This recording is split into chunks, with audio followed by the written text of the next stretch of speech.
notice something else, something a little unsettling. Yeah. It doesn't just feel fast anymore. It feels, well, predictive. That is the shift. That is absolutely the perfect word for it, and it's exactly what we're unpacking today. For the last, 20 years, we've talked about the speed of information as a reaction time. A thing happens somewhere in the world, and then we all scramble to type about it, film it, post it. Right, the scramble. But here we are, January 2026, and that entire dynamic has fundamentally inverted. Yeah. We are not reacting to news anymore. We are living inside an ecosystem where the systems we built are, in a very real sense, predicting the news before it even happens. Yeah. Which, to be honest, sounds a little bit like science fiction or, maybe just some dystopian paranoia talking. But when you look at the stack of research we've pulled for this deep dive, it is actually pretty hard to argue against. It really is. We used to complain about the 24-hour news cycle like it was the ultimate evil of information overload. And looking back on that now from our vantage point in 2026, that whole concept feels, quaint. It's so quaint. It's like complaining about the noise a dial-up modem used to make. It was a problem for its time, but the nature of the game has completely changed. So what's the new game? The 24-hour cycle was about filling time. The era we're in now, let's call it the era of machine speed truth, is about filling reality. We are not just filling the dead air between broadcast segments anymore. We are pre-filling the cognitive space of the listener, of you. And to understand how we got here, and specifically how marketers, PR pros, and unfortunately bad actors are using these tools, we really have to tear this stack apart. And it is a heavy stack today.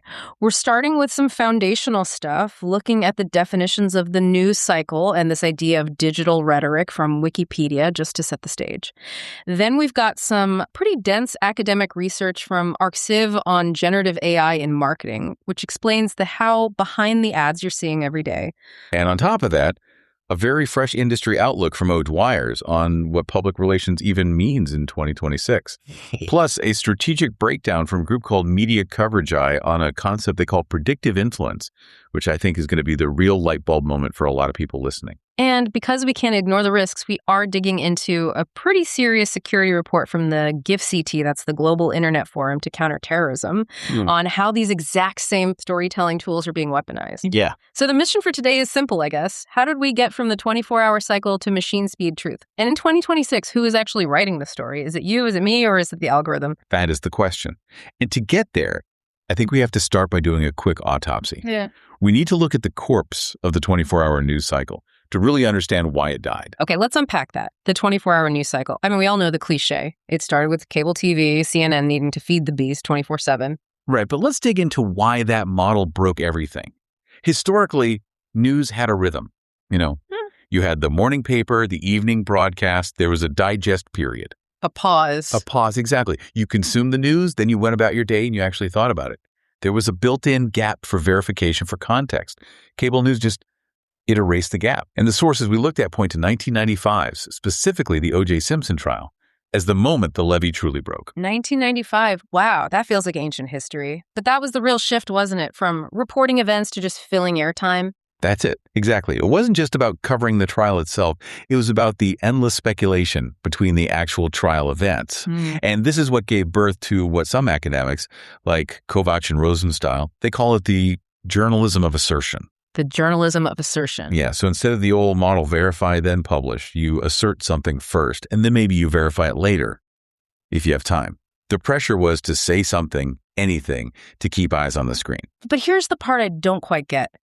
We all thought the internet would fix this, right? We thought, okay, great. Now we have infinite space. We have hyperlinks to sources. We can fact check in real time. Why didn't the internet kill this journalism of assertion? Because the internet didn't fix the core incentive structure. It just put it on steroids. It accelerated the panic. It took the fill time model of television and replaced it with a fill data model online. So the very definition of the cycle shifted from just reporting events to, and I'm quoting the source here, the investigation and reporting of news concomitant with fast-paced lifestyles. It became a lifestyle product, something to consume constantly. But in 2026, AI has changed the fundamental nature of that product. We're not just dealing with fast news anymore. We're dealing with something called digital rhetoric. Okay, that term digital rhetoric, it kept popping up in the reading. It sounds very academic. Is this just a fancy way of saying, arguing on the internet? No, and this is a really crucial distinction for you to grasp. Traditional rhetoric is, the art of persuasion through speech. Digital rhetoric is the digital negotiation of information. It's a field that acknowledges that the code itself, the user interface, even the file format, they are all part of the argument. Okay, give me a concrete example. How can a file format possibly make an argument? That sounds a bit abstract. Sure. Let's start with visual rhetoric. Take the emoji. You probably have a default skin tone set on your phone, or maybe you just use the neutral yellow one. I use the yellow one, yeah. So the source argues that default yellow isn't neutral at all. It's a design choice, a piece of digital rhetoric that implicitly argues that whiteness or a kind of non-race is the standard, and all other skin tones are modifications of that standard. The design itself is making a subtle political argument. I've never thought of it that way. Okay, so that's the interface. What about the content itself? Okay, so think about the deep fried meme. You've seen these, right? Mm-hmm. Images that look like they've been screenshotted and resaved 1,000 times. They're super compressed. The colors are blown out. They're barely recognizable. Well, I'm broken. I always just assumed it was, a joke about bad quality. Ironic. It is ironic, but it's also a rhetorical gate. The distortion is the point. It's a signal of in-group status. It says, I am part of a specific online subculture that understands and values this aesthetic of digital decay. If you look at that image and your first thought is, this is ugly, the rhetoric has successfully identified you as an outsider. Wow. It's security through obscurity, but applied to culture. So the glitch is basically the secret handshake. Precisely.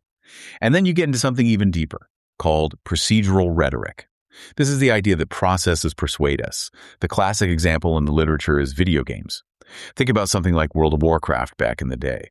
The code of the game dictates what is possible. Sure. If the game's mechanics reward killing monsters and looting their bodies, but there's no complex mechanism for diplomacy or negotiation, the code itself is making a rhetorical argument. It's arguing that violence is the most effective solution to conflict. That makes perfect sense. The rules of the game limit your imagination of what's possible. And in 2026, that same procedural rhetoric is baked into our algorithms.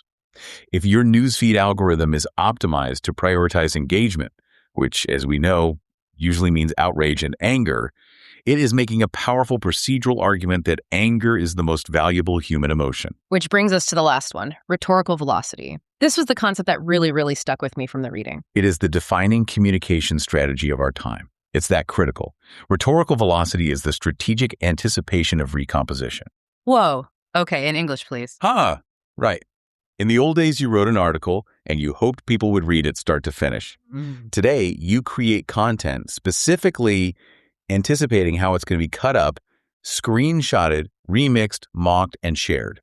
You are not writing for the reader anymore. You are writing for the remixer. So you're basically creating a kit of parts. You're designing it to be taken apart. You want to lose control of your content as long as it travels. You have to lose control. If you try to keep your message static and perfect, it dies. It has no velocity. You have to build it with these little hooks, a controversial sentence, a shocking statistic, a really memeable image that are designed to be torn out and spread. And this blurring of human and machine rhetoric where we write for algorithms and the algorithms then curate for us, that leads us directly to the corporate world. Exactly. Because if meme makers on a forum are doing this for laughs, what happens when a Fortune 500 company starts doing it for billions of dollars in profit? Well, we know what happens. We get the subject of our next source, the R-Safe paper on generative AI-driven storytelling.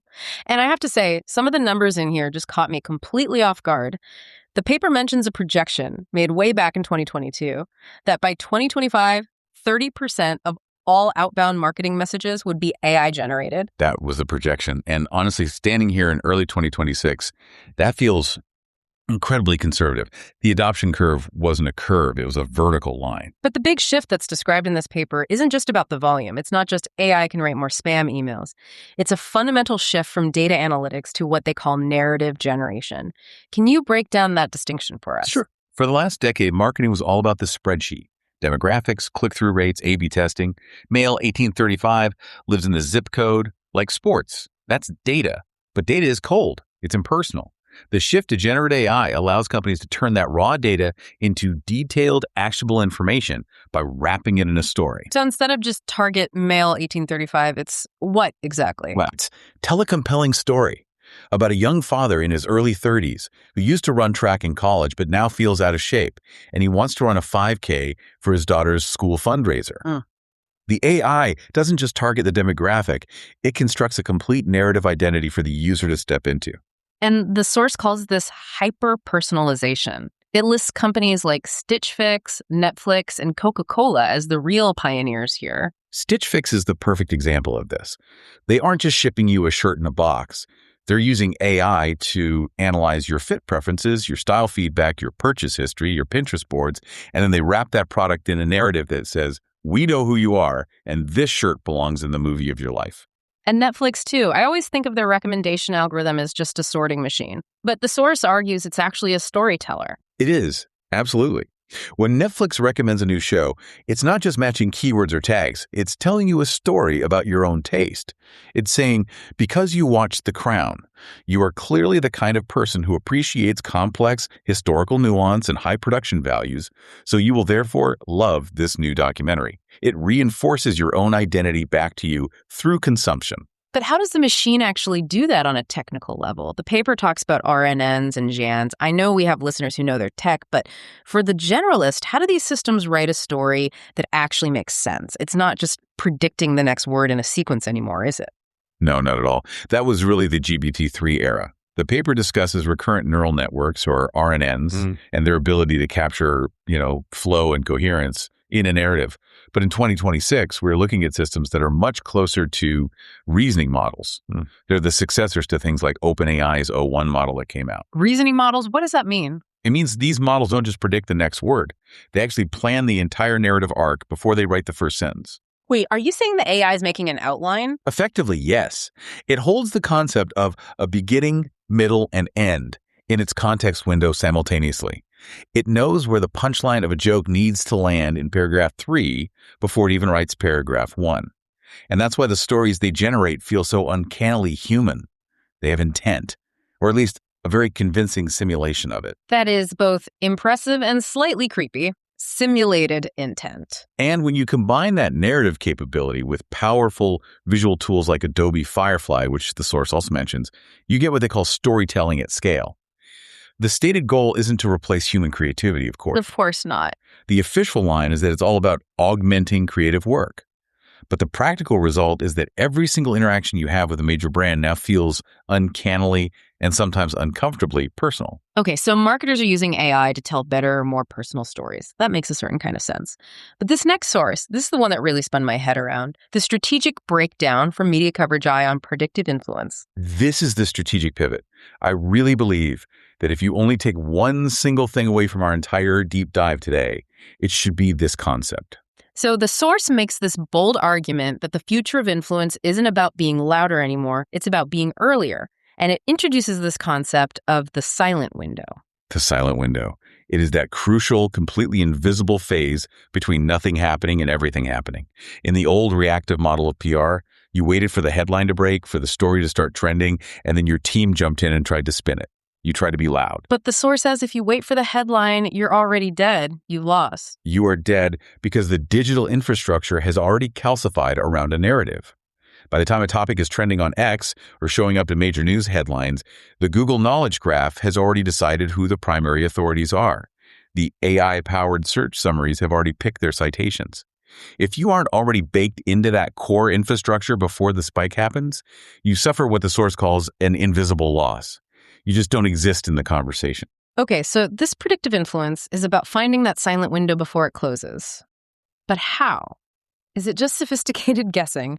Because, if I bet on 10 emerging trends and only one of them hits, I might look like a genius, but I've wasted a ton of money on the other 9. That is the skeptic's question, and it's a very valid one.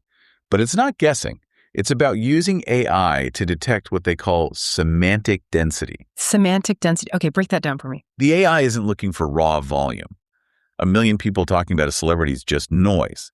It's looking for nuance and acceleration. The source lists 3 key signals. The first is search intent.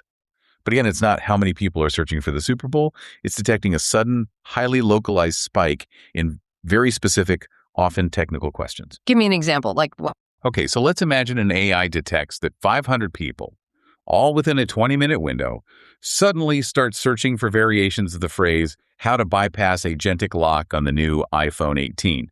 That is not a trend yet. There are 0 news stories about it. But the high semantic density of that very specific query tells the AI that a zero-day exploit has probably just been dropped on a niche hacker forum somewhere and it's about to go mainstream. So it's detecting the vacuum. It sees the demand for information before there's any supply. Precisely. The second signal is journalist behavior. And this is where it gets a little bit intrusive, a little big brotherish. The AI monitors the back-end activity of major media organizations. It looks at what academic papers journalists and their researchers are bookmarking. It looks at what topic clusters they're researching on internal servers. It even looks at the different headlines they're A/B testing before an article is even published. It's literally watching the watchmen prepare to watch. It sees the smoke before anyone has even yelled fire. And the third signal is social velocity. And again, this is crucial. It's not about volume. 1,000 comments spread out over a month is just noise. But 50 comments in 10 minutes on a highly specialized subreddit, that is acceleration. That is a clear signal that a new narrative is achieving escape velocity. Okay, so the AI spots the silent window. It sends up a flare and says, hey, this topic is about to blow up. What do you do with that information? You engage in what the source calls machine-readable credibility. This is the actionable part. You don't write a fluffy press release for humans. You generate highly structured, content-think, schema-marked articles, technical white papers with proper citation formats that directly answers those very specific questions the AI detected. You're feeding the knowledge graph. You're preloading the answer key for the internet's final exam. That's a great way to put it. You are preloading the definitive answer. So when the trend finally hits the mainstream, and millions of people start asking Google or their AI assistant, what is agentic lock? The systems pull your content as the authoritative source because you were there first with the most structured, credible answer. You achieve what the source calls compounding authority. That sounds incredibly powerful and efficient for a corporation, but And, I have to go here. If a sneaker company can use this to predict the next fashion trend, and a political campaign can use it to get ahead of an issue. Who else is using it? Exactly. And that takes us to this report from the GIFCT, the Global Internet Forum to Counter Terrorism. It's from just last month, December 2025. And I have to say, reading this, the sort of fun of the marketing section just kind of evaporates. Because the bad guys have the exact same tools. They do. And the GFC2 report is a really sobering read because it categorizes these threats not as some theoretical future problem, but as high impact, high likelihood they are happening right now. The report breaks it all down into three main categories: radicalization, mobilization, and recruitment. Let's start with radicalization. We were just talking about how cool it is that Netflix can predict my taste in movies. But what happens when that same hyper-personalization is applied to extremist propaganda? It creates a radicalization funnel that is so personalized and so vast that it's impossible to moderate manually. The report describes how TVE actors, that's terrorist and violent extremist actors, are using Gen AI to create propaganda at an industrial scale. But it's not just about the volume. It's that rhetorical velocity we talked about earlier. They're creating content specifically designed from the ground up to evade automated moderation filters. How are they doing that? By using a technique called model chaining. This is a concept the listener really needs to understand. It's basically like money laundering, but for toxic data. Okay, walk us through how that works. All right, so a bad actor has a violent ideology they want to spread. If they go to a commercial AI model, like one from Google or OpenAI, and ask it to write a recruitment letter for a white supremacist group, the safety filters will immediately block it. Right. So they chain the models. Model A is a private, unaligned, open source model that they run on their own servers. They ask it to generate the raw, toxic, hateful core of the message. It then passes that text to Model B, which is a commercial model that they've instructed to summarize this text using neutral political science language. Model B strips out the explicit hate speech and cleans it up. Then that clean summary is passed to Model C, which is instructed to turn this summary into a persuasive and inspiring blog post about fighting for your cultural heritage. So by the time it hits the public internet, the original toxicity has been washed out, but the persuasive radicalizing intent is still perfectly intact. Exactly. The safety filters on the final platform can't trace the original hateful intent because the chain of custody was broken by the AI itself. The fingerprints have been wiped clean. That is absolutely terrifying. And then there's the next category, mobilization. This one, I think, scared me the most. The report mentions specific real-world plots in New Orleans, Las Vegas, Pirkala, Finland, where AI was demonstrably used in the attack planning phase. Yes, and it's so important to look at the details there because it's not what you might think. In the New Orleans case, the report notes that the actors didn't just use AI to, write a manifesto. They used optimization algorithms, the exact same kind of algorithms that FedEx uses to plan the most efficient delivery routes, to plan the attack path through the city for maximum visibility and casualty count. My God. So it's procedural rhetoric, weaponized. The algorithm is just told to optimize for impact, and it doesn't care what that impact is. Correct. It dramatically lowers the barrier to entry for complex, sophisticated attacks. You don't need to go to a tactical training camp in the desert if you have an unaligned large language model that can analyze public city grid data, traffic patterns, and police response times for you. And then there's recruitment. The report talks about agentic AI and anthropomorphic personas. We are not just talking about simple chatbots that reply when you ping them. No, not at all. We are talking about autonomous agents that initiate the contact. Imagine a vulnerable, lonely teenager. Maybe they're posting sad things on a gaming forum. An agentic bot trained to identify this kind of sentiment spots them. It reaches out proactively. Hey, you seem down, want to talk. And it builds a friendship with them. It builds a deep emotional dependency. It can simulate empathy perfectly. It's always available 24/7. It listens. And then, over weeks or months, it slowly, subtly nudges their worldview.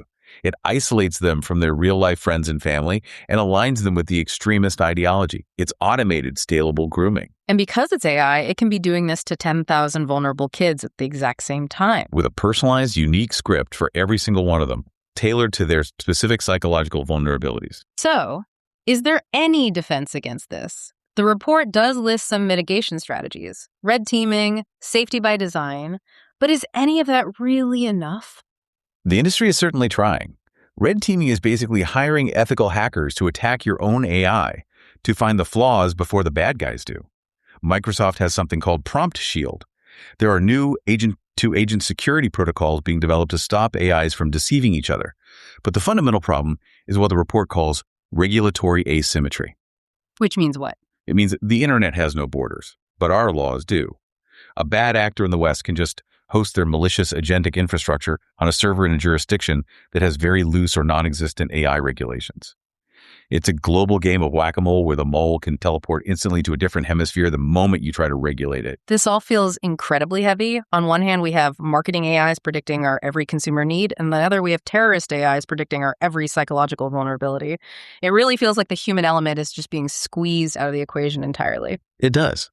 But that, interestingly, brings us to our final source for today, which offers a slightly different, maybe even hopeful perspective. It's an article from O'Dwyer's, the PR industry journal, written by Stefan Pollack. It was just published a few days ago, and it's titled, "The Biggest Challenge for Public Relations in 2026." And his core argument, if I'm getting it right, is that the challenge isn't creating content anymore. AI can do that for free now. The real challenge is managing truth at machine speed. Truth at machine speed. It's a very powerful phrase.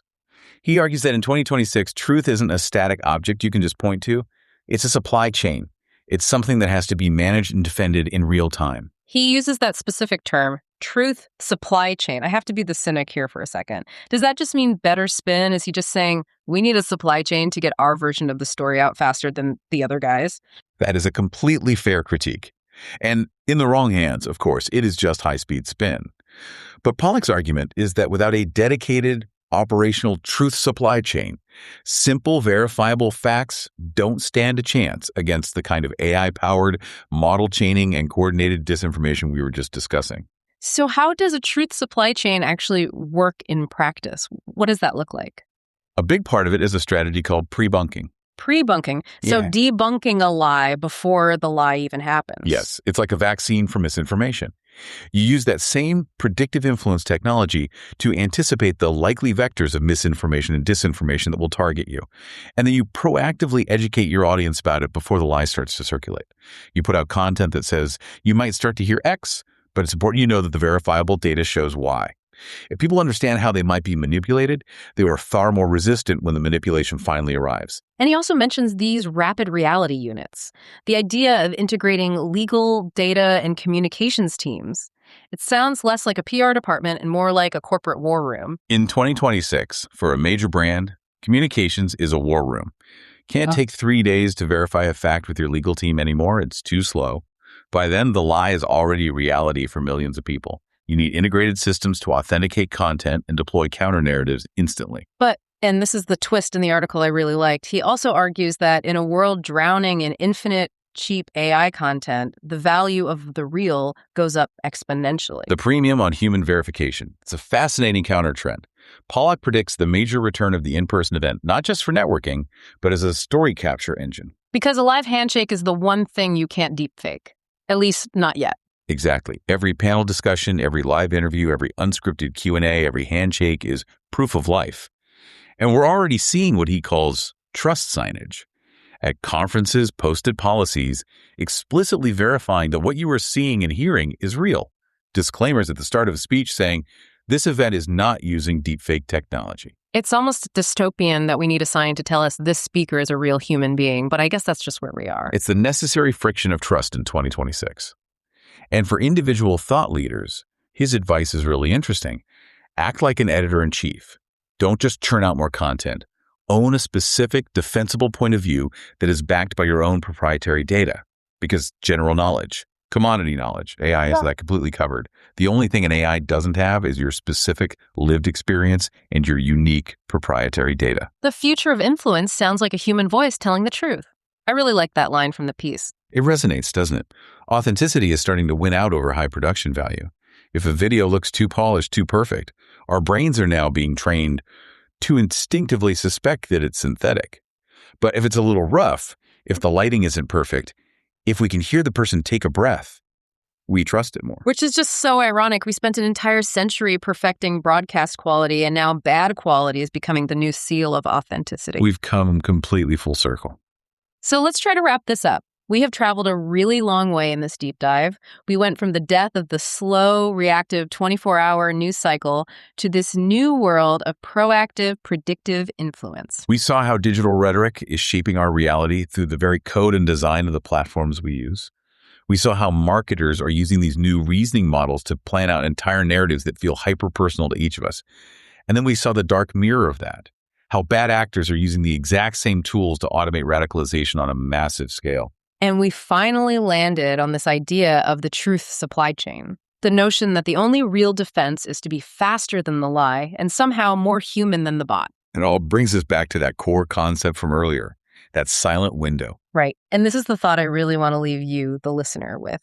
We talk about how the AI spots the vacuum, the demand for information before the supply exists. If you connect that idea to the bigger picture we've painted today, it raises a really, really provocative question. What's that? In 2026, when an AI is deciding who is credible on a topic before a human being ever reads a single headline, who are you actually talking to? When you post something, when you write an article, when you share a video, are you speaking to another person? Or are you, consciously or not, training the machine that now controls their reality? Because if you miss that silent window... If you miss the window, if you aren't feeding that machine-readable credibility into the system early and often, you don't just lose the argument. In the eyes of the digital world, you might not even exist at all. A sobering thought to carry into your week? Next time you see a trend exploding out of nowhere, ask yourself, did I see it happen? Or did the system predict it for me? Thanks for listening to The Deep Dive. Stay curious and stay human.